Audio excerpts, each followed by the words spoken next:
What if history's strangest cults weren't hiding in the shadows at all?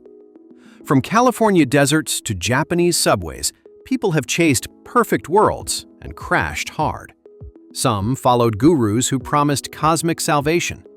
Others trusted math behind doomsday calendars.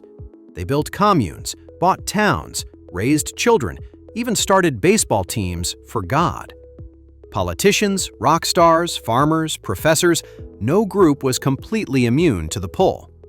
Sometimes it looked like love and peace. Sometimes it smelled like pure control.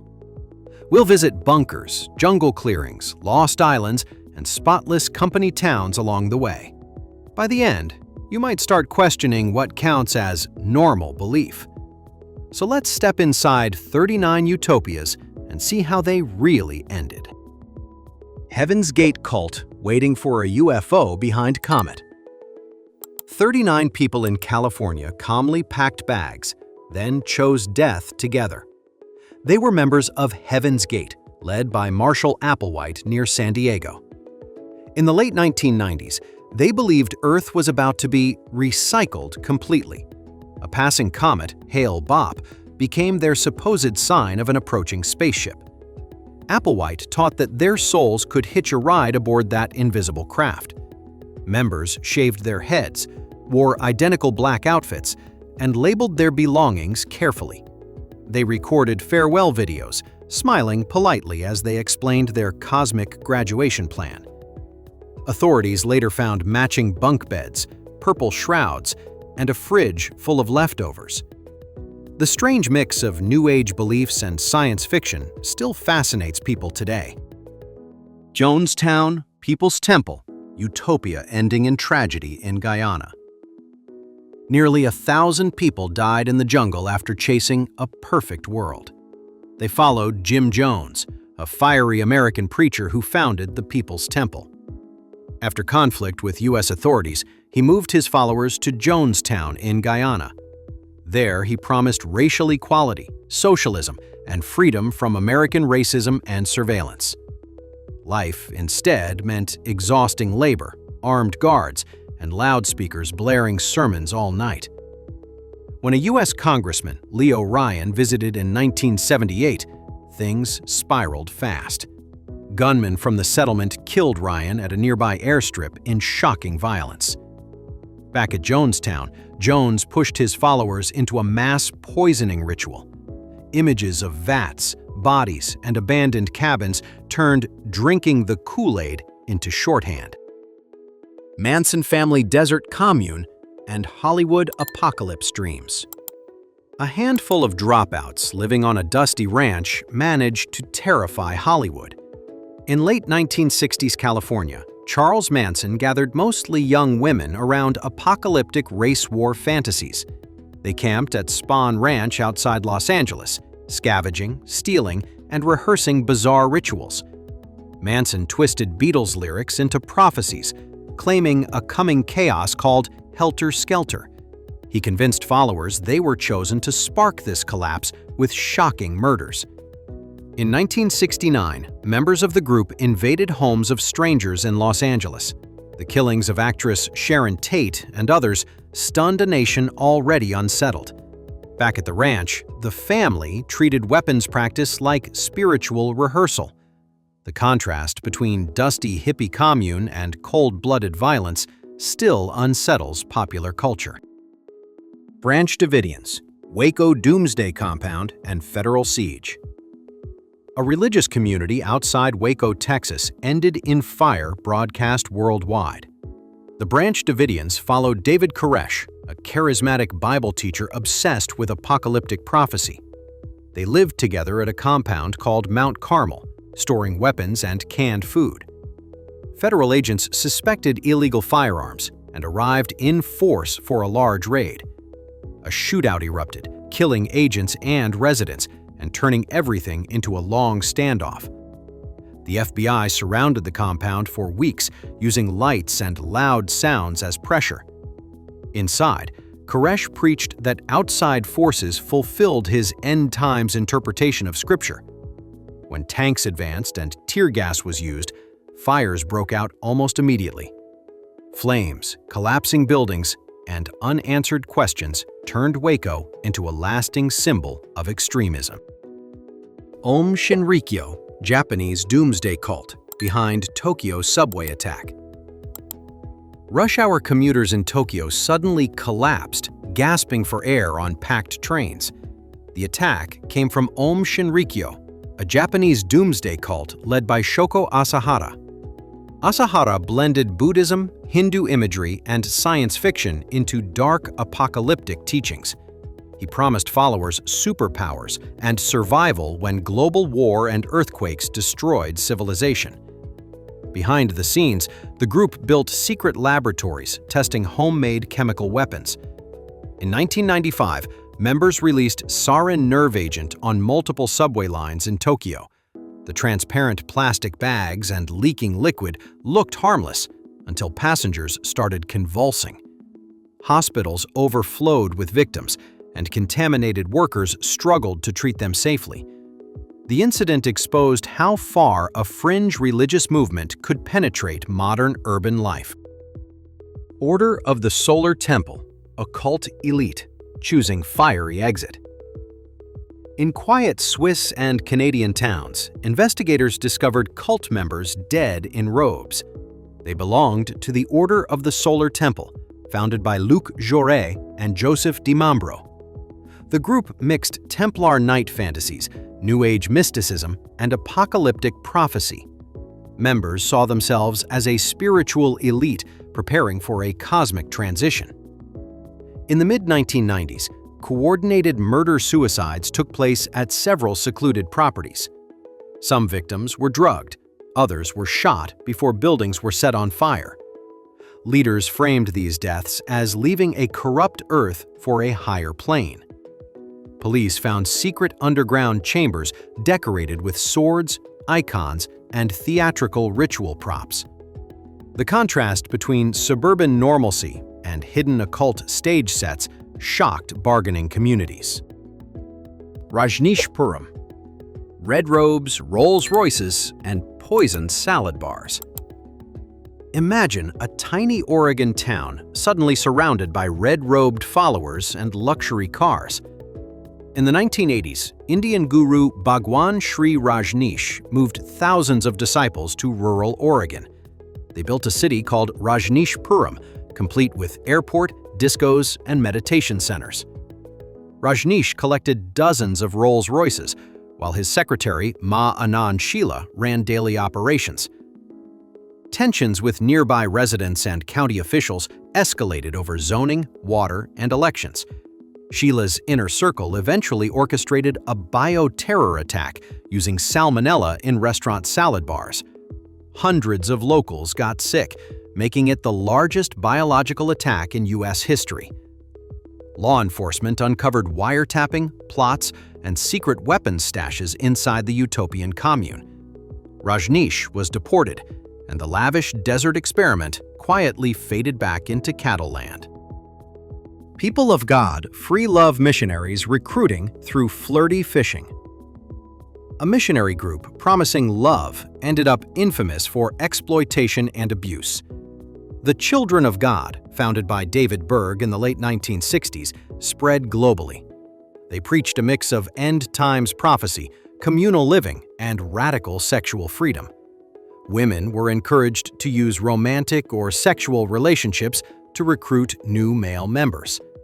This tactic, nicknamed flirty fishing, blurred evangelism, intimacy, and manipulation dangerously. Communes sprang up across Europe, Latin America, and the United States, attracting disillusioned youth.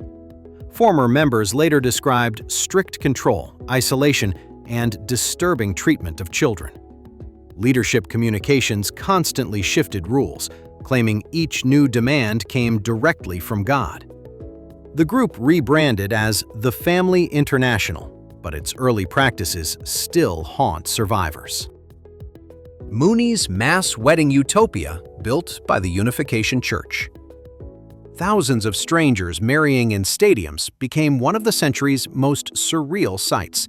These mass weddings were staged by the Unification Church, led by Sun Myung Moon. Moon, a Korean religious leader, claimed a special role in completing Jesus' unfinished mission. He matched couples from different countries, often choosing spouses they barely knew. Ceremonies filled arenas in South Korea, the United States, and other countries worldwide. Participants saw themselves as founding families of a future peaceful, united world. Critics accused the movement of brainwashing, financial exploitation, and splitting families apart. Still, the sight of identical wedding dresses and raised flower bouquets captured media attention. Those stadium photographs became the enduring visual shorthand for the so-called Moonies movement. Synanon, tough love rehab experiment that morphed into a cult. A drug rehab experiment in California slowly morphed into a bunker-like authoritarian community. Synanon began in the late 1950s as a residential program for people with addictions. Its founder, Charles Diedrich, promoted brutal honesty sessions called The Game for emotional confrontation. Over time, Synanon stopped accepting new addicts and focused on loyal, lifelong members. Rules tightened. Forced head shaving, arranged pairings, and giving up outside careers entirely. In one of its harshest turns, some men were pressured into vasectomies.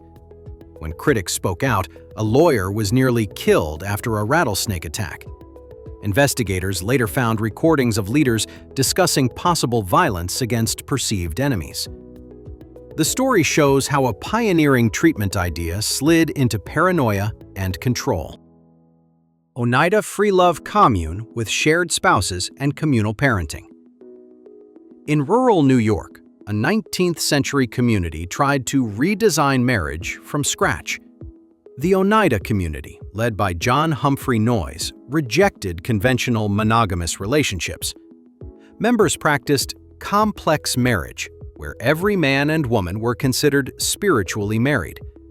Romantic pairings required community approval, supposedly to prevent jealousy and favoritism. Children were mostly raised in communal nurseries rather than by biological parents alone. Older men were paired with younger women for so-called training in controlled intimacy. Members also ran successful businesses, especially manufacturing silverware and animal traps. When outside pressure increased, Oneida eventually abandoned complex marriage and reformed as a corporation. Their experiment left behind both controversial memories and a surprisingly famous silverware brand. Shaker villages, celibate craftspeople quietly building heaven on earth. Some utopias tried the opposite of free love: total celibacy and perfect order. The Shakers, officially the United Society of Believers, settled communities across the northeastern United States. Founded by Ann Lee, they emphasized simplicity, communal property, and ecstatic worship services. Believers danced, shook, and sang in meeting houses, earning them their distinctive nickname. Because they prohibited sex entirely, new members had to join from outside society. Shaker villages became famous for meticulous carpentry, elegant furniture, and efficient communal barns. They invented labor-saving tools like circular saw improvements and flat brooms for daily use. Their carefully planned villages featured wide walkways, tidy gardens, and labeled peg rails. Over time, aging membership and fewer converts turned living Shaker communities into rare historical curiosities. New Harmony Socialist Factory Town, promising a rational human utopia. An entire American town was once bought to demonstrate a new social order. In the 1820s, Welsh industrialist Robert Owen purchased New Harmony in Indiana for his experiment. He envisioned a rational, cooperative community without rigid class distinctions or harsh child labor. Residents would share education, work, and housing, guided by enlightened scientific planning. Intellectuals, artisans, and idealists moved in, turning the town into a busy laboratory. But disagreements over leadership, daily schedules, and property rules quickly fractured the harmony. Some people wanted strict organization, Others argued for more individual freedom and spontaneity. Within a few years, the grand experiment dissolved into smaller, competing enterprises. New Harmony's short life still influenced later reformers chasing industrial-age utopias. Brook Farm Literary Commune, where transcendentalists tried manual labor. Imagine famous writers and philosophers discovering that farming is back-breaking, muddy work. Brook Farm, near Boston, gathered transcendentalists inspired by thinkers like Ralph Waldo Emerson. They wanted a place where manual labor and intellectual life were equally honored. Teachers, writers, and their families took turns milking cows and teaching classes. Reality hit hard when New England winters and poor harvests strained finances badly. To fix money problems, they tried adding a progressive boarding school and publishing plans. A devastating fire destroyed their nearly completed communal building, wiping out major investments. Without funds or clear leadership, members drifted away toward more traditional lives. Brook Farm's romantic image survived longer than the muddy, exhausting daily routine ever did. Koreshan Unity, Florida, town claiming everyone lived inside Earth. One Florida utopia claimed you weren't standing on Earth's surface at all. The Koreshan Unity, led by Cyrus Teed, taught a cellular cosmology hollow Earth model.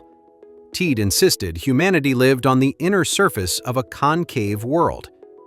In the late 19th century, his followers moved to Estero, Florida to build New Jerusalem. They laid out neat streets, communal kitchens, and laboratories for their scientific demonstrations. A famous experiment using long boards supposedly proved the Earth curved upward overhead. Residents practiced communal living, celibacy for leaders, and a strict, almost corporate organization. After Teed's death, followers kept his body for a time, expecting resurrection. Today, the former settlement survives as a state park with oddly straight streets. House of David bearded religious commune with a touring baseball team. A religious commune in Michigan accidentally built one of America's weirdest baseball legends. The House of David, founded in Benton Harbor, followed a charismatic leader named Benjamin Purnell. Members wore long beards, avoided cutting their hair, and practiced vegetarian communal living. To support the colony, they formed traveling baseball teams and barnstormed across the country. Bearded players drew crowds, mixing athletic skill with circus-like entertainment on dusty fields. Some players perfected trick plays, hidden ball stunts, and comedic routines between innings. The commune also ran amusement parks, bands, and small businesses around the Great Lakes region. Scandals involving leadership and finances eventually weakened the religious side of the group. Their baseball teams, however, left a quirky cultural footprint that outlived the original theology. The Farm, Tennessee hippie commune, dreaming of radical self-sufficiency. While some communes collapsed quickly, one Tennessee experiment kept reinventing itself for decades. The Farm began in the 1970s when Stephen Gaskin and followers caravanned from San Francisco. They settled on rural land in Tennessee, aiming for nonviolent, self-sufficient communal living. Residents shared income, practiced simple vegetarian diets, and delivered babies with midwives on site. They experimented with solar power, soy-based foods, and cooperative decision-making assemblies. Financial troubles in the 1980s forced a shift from strict communal ownership to co-ops. Members started paying modest monthly dues instead of surrendering all personal income. The Farm also became known for humanitarian projects and alternative technology demonstrations abroad. Its evolution shows how a 1970s back-to-the-land dream adapted to economic reality. Father Divine Peace Mission, teaching immortality through perfect obedience. In 1930s Harlem, a short man in a sharp suit called himself God. This was Father Divine, leader of the peace mission movement with largely black working-class followers. He promised physical immortality and heaven on earth through strict moral obedience.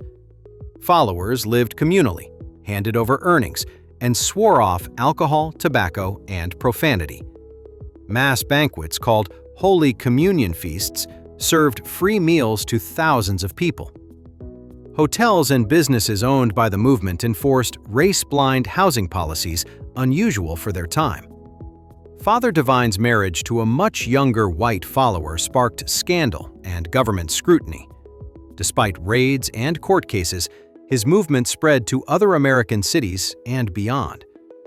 After his death, leaders struggled to reconcile promised immortality with God apparently leaving Earth.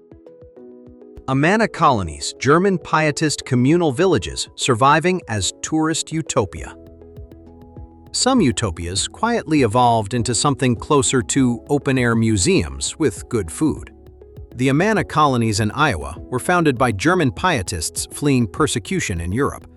They organized 7 villages where property, kitchens, and churches were all shared communally. Residents worked in assigned roles, eating together in simple, clock-regulated communal dining halls. Religious life centered on frequent, plain worship meetings and strict rules about entertainment. In the 1930s, economic pressure pushed the community to end shared property ownership. They reorganized into a church plus a cooperative business corporation running factories and farms. Traditional buildings, craft shops, and hearty German-style meals began attracting curious tourists. Today, visitors stroll past former communal kitchens that once fed an entire religious society. Kibbutz movement, socialist farming settlements trying to erase private property. In 20th century Israel, thousands of people actually tried life without private paychecks. Kibbutzim began as collective farms founded by mostly European Jewish pioneers before statehood. Members pooled incomes, shared dining halls, and raised children partly in communal children's houses. Ideals mixed socialism, Zionism, and a belief in tough, hands-on agricultural work. Early kibbutzim drained swamps, planted orchards, and guarded remote borders with watchtowers. Over time, agriculture gave way to factories, high-tech plants, and guest accommodations. Economic crises and generational change pushed many kibbutzim toward partial privatization and salaries. Some still keep shared dining rooms and holiday rituals, even with modern apartments. The movement's history tracks a journey from radical collectivism to more blended communal capitalism. John Frum cargo cult, waiting for returning American spirit planes. On a South Pacific island, villagers built wooden runways, hoping for planes that never came. During World War II, American troops arrived on Tanna in Vanuatu with abundant supplies. Locals saw mountains of food, vehicles, and radios suddenly appear from distant cargo ships. After the war, the soldiers left, and the seemingly magical cargo streams stopped. Some islanders developed a belief around a figure named John Frum returning someday. They carved wooden rifles, marched in improvised uniforms, and built symbolic control towers. The idea was that repeating wartime rituals might bring planes and cargo back. Anthropologists still debate how literally followers understood John Frum as a spirit or person. Each year, processions and flags recall a very specific memory of wartime abundance. Taiping Heavenly Kingdom, Chinese Christian utopia that tore China apart. One man's religious visions helped ignite one of history's bloodiest civil wars. In mid-19th century China, Hong Xiuquan claimed to be the younger brother of Jesus. He founded the Taiping Heavenly Kingdom, blending Christianity with radical social reforms. His followers captured Nanjing, renamed it Heavenly Capital, and set up a parallel government. Taiping authorities banned opium, foot binding, and certain traditional religious practices across controlled regions. Land reforms attempted to distribute fields more evenly among soldiers and families. The Qing dynasty fought back with regional armies, aided by foreign advisors and weapons. Years of sieges, massacres, and famine left tens of millions dead or displaced. The failed utopia left scars and warnings about mixing charismatic certainty with absolute power. Munster Rebellion, apocalyptic city with polygamy and shared property. In the 1530s, a German city briefly turned into a fortress for radical believers. Anabaptist leaders seized control of Munster, declaring it the New Jerusalem on earth. They abolished private property, enforcing communal sharing of goods and strict religious rules. As outside armies closed in, leaders introduced compulsory polygamy and harsh punishments for dissent. Some residents welcomed equality ideals. Others feared the increasingly violent, unpredictable leadership. Catholic and Protestant forces united outside the city walls, forming an unusual alliance. A prolonged siege led to starvation, betrayal, and finally, brutal capture of the city. Executed leaders were displayed in metal cages hung high on a church tower. Those rusted cages still hang there, a metal reminder of failed apocalyptic dreams. Millerites, great disappointment, when Christ failed to appear on schedule. Few calendar mistakes have ever crushed so many expectations at once. In the 1840s United States, preacher William Miller predicted Christ's return within a specific window. His followers, called Millerites, sold property and left fields unharvested in excited anticipation. Some donned special ascension clothes and gathered on hillsides to await the event. When the expected date passed with absolutely ordinary sunrise, despair swept through believers. The moment became known as the Great Disappointment among those who had waited. Some abandoned faith entirely. Others reinterpreted the prophecy as a heavenly, unseen event. From those reinterpretations, new denominations and movements eventually took shape over time. The story shows how precise end times timetables rarely survive contact with the calendar. Ephrata Cloister. Sleep-deprived monks singing nightly toward the apocalypse.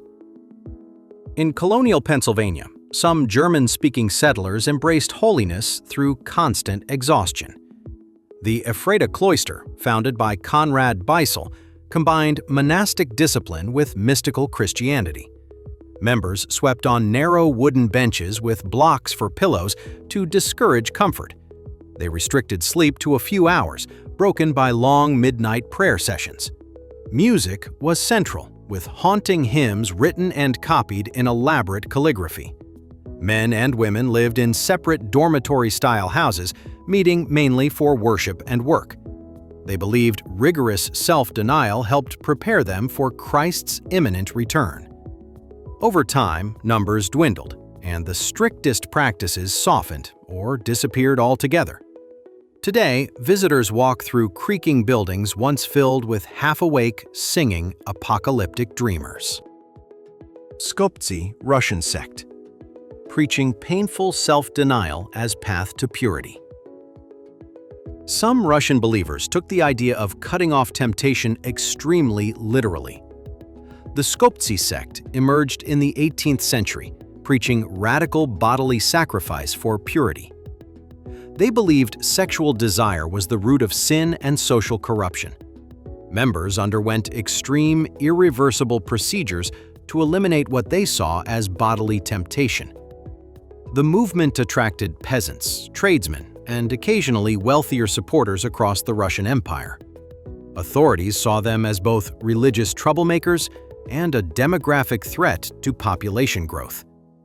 Crackdowns included exile to Siberia, imprisonment, and official medical examinations for suspected members. Despite persecution, stories describe hidden networks continuing their secretive rites for decades. Historians now treat them as an unsettling example of religious extremism turned inward. Theosophical Society, spiritual seekers claiming hidden ascended masters in Tibet. Long before internet conspiracy threads, Victorian mystics already imagined hidden masters guiding humanity.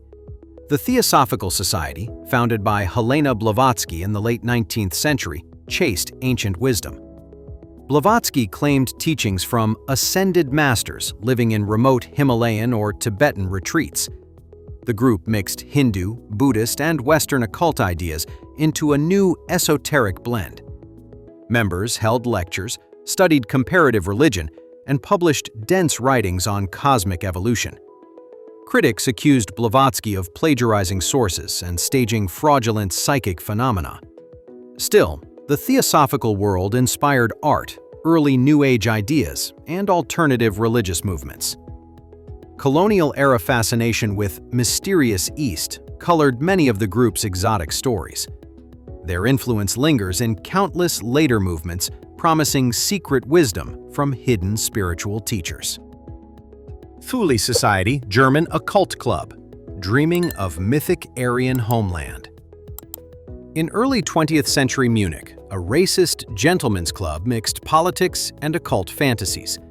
The Thule Society gathered nationalists, aristocrats, and esoteric enthusiasts after World War I. They obsessively chased myths about a lost northern homeland of a superior race. Meetings mixed lectures, runic symbols, and talk of secret orders defending German identity. Members funded paramilitary groups fighting left-wing uprisings during turbulent post-war years. Some early figures later associated with extremist politics passed through Thule-connected circles. Their blend of pseudo-history and mysticism helped legitimize dangerous racial myths for followers. The society itself faded, but its ideas seeped into darker ideological projects. It measures a cautionary example of how occult clubs can feed destructive political obsessions. Rosicrucian Brotherhood Secret Enlightened Order, promising hidden esoteric wisdom. Before social media rumors, Europe buzzed about invisible sages behind the scenes. In the 1600s, mysterious Rosicrucian manifestos described a hidden brotherhood of enlightened reformers. They supposedly healed the sick, mastered secret sciences, and quietly guided human progress. No one could prove the group existed, yet many claimed contact or membership. Writers, alchemists, and curious nobles formed their own circles inspired by the legends. The Rosy Cross symbol appeared in books promising coded messages for worthy readers. Some groups mixed Christian mysticism, alchemy, and astrology into elaborate symbolic rituals. The line between genuine belief, satire, and hopeful hoax grew increasingly blurry. Rosicrucian myths still attract people seeking a noble, secret tradition behind history's curtain. Panacea Society, English prophets' sealing beds for Christ's second coming. In a quiet English town, believers prepared a literal bedroom for Christ's return. The Panacea Society formed in Bedford in the early 20th century under Mabel Barltrop. Members believed Barltrop was a spiritual successor to earlier prophet Joanna Southcott. They kept Southcott's sealed box of prophecies, insisting it must be opened properly. The group also prepared a house, including a ready-made bed for Jesus himself. Windows stayed open and rooms carefully maintained, awaiting his announced arrival in Bedford. They sent blessed linen squares as supposed healing tokens to people worldwide. Despite grand plans, membership remained small and heavily concentrated around the founder's home. Today, a small museum preserves the almost theatrical domestic preparations for a heavenly guest. Saint Simonians, early French socialists. Planning engineer-led love communities. Some 19th century French reformers wanted society run by engineers and guided by love. The Saint Simonians, inspired by thinker Claude-Henri de Saint-Simon, blended industry and spirituality. They imagined future communities where scientists and industrialists replaced kings and nobles entirely. Leaders wore distinctive uniforms and marched through Paris singing hymns to progress. They preached liberation of women and a new female messiah leading moral renewal. Their attempt at a communal settlement in the countryside quickly ran into financial trouble. Internal conflicts over leadership, sex, and money fractured the movement into rival factions. Even after collapse, former members helped design railways, banks, and canals across Europe. Their utopian dreams leaked quietly into very practical projects shaping modern industrial society. Fourierist phalansteries. Blueprint communes organized by your inner passions. What if housing blocks were designed around your favorite hobbies and personality traits? French thinker Charles Fourier proposed phalansteries, large communal buildings organized by passions. He believed people naturally belonged to different character groups, like butterflies or bears. In his vision, work would rotate so boredom and drudgery nearly disappeared. Admirers in France and the United States tried building real-world versions of these plans. Communities like Utopian and La Réunion sprang up, blending Fourier's ideas with local realities. Financial problems, leadership disputes, and unrealistic expectations quickly strained the experiments. Yet the architectural drawings and social diagrams remained strikingly modern and imaginative. Fourier's wild theories even included oceans turning to lemonade once harmony finally arrived. Modern times anarchist community on Long Island. Living without formal laws. One American village actually tried living without written laws, courts, or traditional government.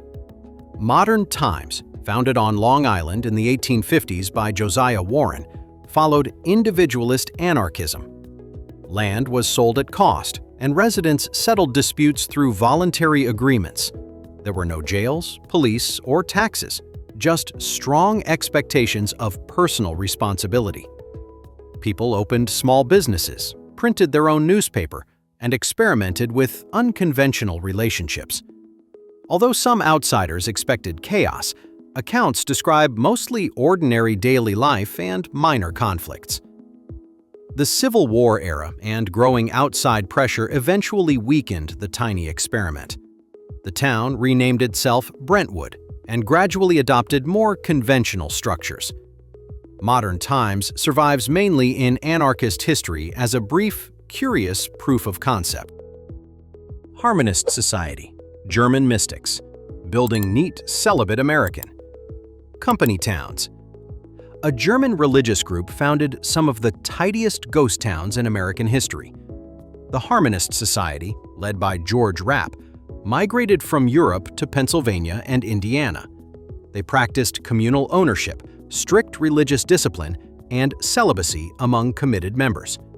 Their towns featured symmetrical streets, large brick factories, and carefully designed gardens. Economically, they thrived through textiles, distilleries, and other early industrial enterprises.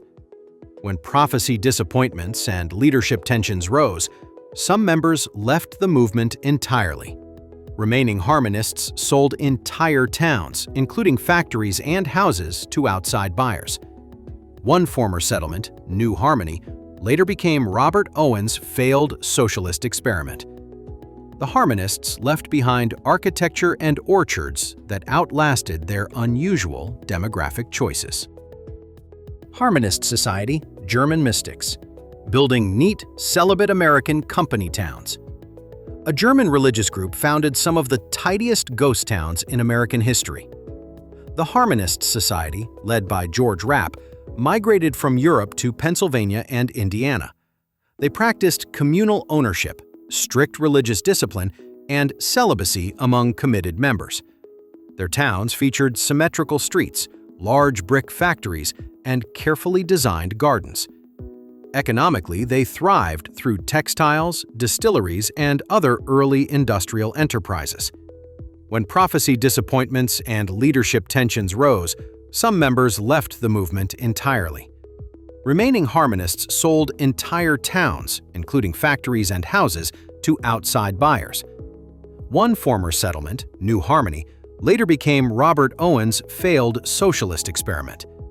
The Harmonists left behind architecture and orchards that outlasted their unusual demographic choices. Source family rock band cult, living above a Hollywood health restaurant. In early 1970s Los Angeles, a vegetarian restaurant secretly housed a psychedelic spiritual experiment. The Source family grew around restaurateur and musician Jim Bakker, later called Father Yod. Their health food restaurant on the Sunset Strip attracted celebrities and curious counterculture regulars. Upstairs, members in white robes followed esoteric teachings, yoga, and communal living. The group's rock band, Yahweh 13, recorded improvised psychedelic albums at home. They practiced group meditation, new names, and a rotating system of partners around the leader. Police scrutiny and media attention pushed the group to leave California for Hawaii. After Father Yod's fatal hang gliding accident, the community slowly dispersed. Their rare records and photographs now feel like relics from a very specific moment. Australian, the family cult, raising identical blonde children for a messiah. One Australian cult turned a lakeside house into a nightmare disguised as a school. The family, led by Anne Hamilton Byrne, formed near Melbourne in the 1960s, Wikipedia. She claimed to be a reincarnation of Jesus, blending yoga, New Age ideas, and control, Wikipedia. Children were acquired through illegal adoptions and placed at a property called Kai Lama, Wikipedia. Their hair was dyed uniformly blonde, and they wore matching clothes like staged siblings, Wikipedia. The children were isolated, harshly disciplined, and told Hamilton Byrne was their real mother, Wikipedia. In 1987, police raided the compound and removed the children from the property, Wikipedia. Hamilton Byrne was eventually arrested overseas and faced charges related to false documents, Wikipedia. Survivors later described their childhood as growing up inside an enforced, artificial, perfect family, Wikipedia. Antillia, New Atlantis. Dreams, Portuguese myths of perfect Western Isles. Centuries before satellite maps, sailors filled blank ocean space with wishful thinking. Antillia, a so-called phantom island, appeared on 15th century charts west of Iberia, Wikipedia. Portuguese legends said bishops fleeing Moorish conquest sailed west and founded 7 cities there, Wikipedia. Each city supposedly burned its ships to show total commitment to the new homeland, Wikipedia. Royal documents even granted explorers rights to search for Antillia and its communities, Arcus Atlantis. Cartographers drew the island in various shapes, moving it around the Atlantic like a rumor, Wikipedia. Despite many voyages, no one ever proved the island's physical existence. Heritage Daily, Archaeology News. Still, the story influenced exploration, feeding dreams of Christian refuges beyond known coasts. Heritage Daily, Archaeology News. Antillia shows how geography once had as much to do with hope as with coastlines. Atlantis obsession, secret societies, treating a lost island as blueprint utopia. No imaginary island has inspired more treatises, cults, and conspiracy theories than Atlantis. The story began with Plato, who described a powerful island civilization destroyed by catastrophe. For centuries, readers debated whether he meant allegory, distant memory, or literal geography. In early modern Europe, some thinkers treated Atlantis as proof of ancient advanced knowledge. Secret societies and fringe writers later linked it to everything from pyramids to psychic powers. Maps showed guest locations everywhere from the Atlantic Ocean to Antarctica's hidden plateaus. 20th century occult groups sometimes claimed spiritual contact with Atlantean masters or archives. Archaeologists repeatedly pointed out the lack of evidence for such a global supercivilization. Yet the idea of a lost, perfect society wiped out overnight still captivates imaginations.